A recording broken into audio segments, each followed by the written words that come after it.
Hello dear students, welcome back to organise knowledge channel. और आज की जो वीडियो है उसमें हम डिस्कस करेंगे assessment worksheet number 14 for class 9th। विषय सामाजिक विज्ञान है और ये वर्कशीट आपके लिए 8 फरवरी 2022 के लिए शेड्यूल की गई है। आज की जो वर्कशीट है स्टूडेंट्स, उसमें हमें यहाँ पर असेसमेंट में जो है सबसे पहले स्रोत दिया गया है जिसको हमें पढ़कर जो कुछ क्वेश्चंस हैं उनके आंसर करने हैं। वर्कशीट शुरू करने से पहले प्लीज़ चैनल को सब्सक्राइब कर लीजिए, बेल आइकन को प्रेस कर लो ताकि आपको आने वाली वीडियोस की नोटिफिकेशन वो समय से मिल जाए। देखिए क्या दिया गया है। नीचे दिए गए स्रोत को पढ़कर इसके नीचे दिए गए प्रश्नों के उत्तर जो है वो आपको लिखने हैं। मुख्य चुनाव आयुक्त के रूप में श्री टी.एन. सेशन ने 1990 से लेकर 96 के दौरान चुनावी व्यवस्था को साफ करने की प्रक्रिया शुरू की थी। ठीक है, तो चुनावी फ़ोटो पहचान पत्र की शुरुआत इस दिशा में एक उपाय था। तो आपको पता है ना कि वोटर कार्ड जो होता है उसके ऊपर फ़ोटो लगी हुई होती है, तो वो फ़ोटो जो है इसी जो 1990 से 96 के जो चुनाव हुए थे उनके दौरान ही ये प्रक्रिया शुरू की थी श्री टी.एन. सेशन के द्वारा, जो कि मुख्य चुनाव आयुक्त के रूप में थे। ऐसा इसलिए किया गया ताकि कोई किसी और की जगह वोट ना दे सके। उन्होंने यह भी देखा कि आदर्श आचार संहिता, जिसे तब तक केवल एक दस्तावेज माना जाता था, अब पार्टियों और उम्मीदवारों द्वारा गंभीरता से लिया जाने लगा। आलोचनाओं के घेरे का सामना करने के बावजूद श्री सेशन ने बाहरी दुनिया को दिखाया कि उनका पद कोई मामूली पद नहीं था। उन्होंने साबित कर दिया कि चुनाव आयोग स्वतंत्र और शक्तिशाली है, यानी चुनाव आयोग जो है उसके पास बहुत पावर होती है, राष्ट्रपति के द्वारा उसका चुनाव किया जाता है। तो मुख्य चुनाव आयुक्त की नियुक्ति भारत के राष्ट्रपति द्वारा की जाती है।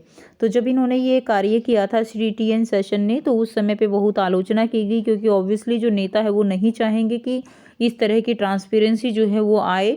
ठीक है, तो इसीलिए उनकी काफ़ी आलोचना की गई, लेकिन उन्होंने भी इन चीज़ों को लागू करके ये दिखा दिया कि जो मुख्य चुनाव आयुक्त होता है वो उसका पद जो है वो कोई मामूली पद नहीं होता है। एक बार नियुक्त होने के बाद मुख्य चुनाव आयुक्त राष्ट्रपति या सरकार के प्रति जवाबदेह नहीं होता है।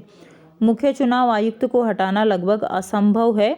चुनाव के दौरान उनकी चूक के लिए चुनाव आयोग द्वारा सरकार और प्रशासन को फटकारना अब बहुत आम हो गया है। ठीक है, अब आप देखिए यहाँ पर आपको 4 जो है प्रश्न दिए गए हैं 1-1 नंबर के।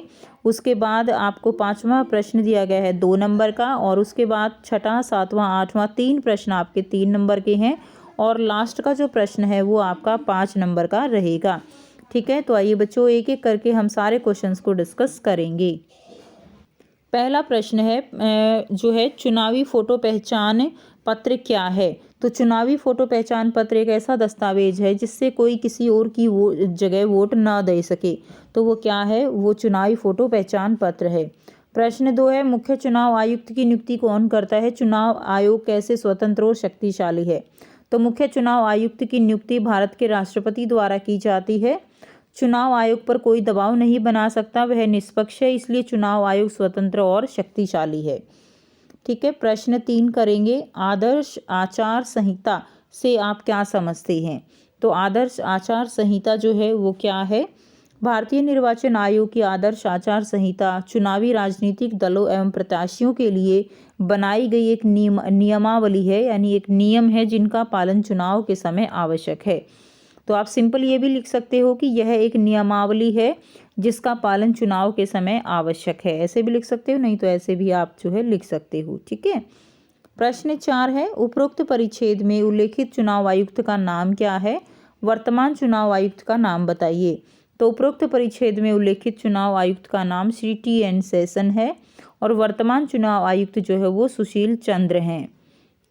नेक्स्ट देखिए प्रश्न 5 है। अभी ये 4 तक आपके 1-1 नंबर के क्वेश्चन थे, 5वां आपका 2 नंबर का प्रश्न है। चुनाव लड़ने के इच्छुक उम्मीदवारों से क्या विवरण आवश्यक है। ठीक है, तो इसमें आप फर्स्ट पॉइंट लिखेंगे कि क्या जो है उनका एक तरह से क्या होना चाहिए कि वो उम्मीदवार चुनाव लड़ सकते हैं।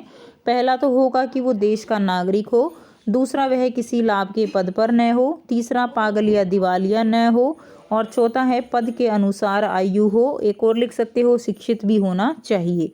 ठीक है, तो ये जो है पॉइंट आप दे सकते हो। प्रश्न 6 है नियमित रूप से चुनाव क्यों कराना चाहिए। तो क्या क्या कारण है नियमित रूप से चुनाव कराने के।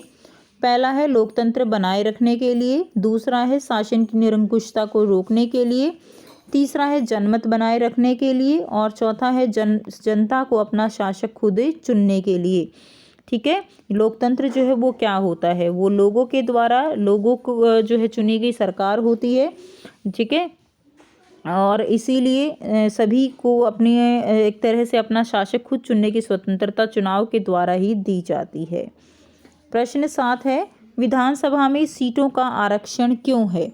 तो विधानसभा में सीटों का आरक्षण का प्रावधान इसलिए है जिसमें अनुसूचित जाति और जनजाति के सदस्यों को भी चुनाव प्रक्रिया में मौका मिले और अधिक साधन संपन्न प्रतिनिधियों के खिलाफ अपना अच्छा प्रदर्शन कर सके, इसलिए उनके सीटों पर आरक्षण जो है वो ज़रूरी है। साथ ही इसमें एक और पॉइंट भी आप देख सकते हो कि जिससे कि जो अनुसूचित जाति और जनजाति के लोग हैं उनकी आवाज़ भी संसद तक पहुंचाई जा सके। ये पॉइंट और भी आप इसमें ऐड कर सकते हो। ये ऑलरेडी जब हमने वर्कशीट की थी तो सारी बातें हम समझ चुके हैं।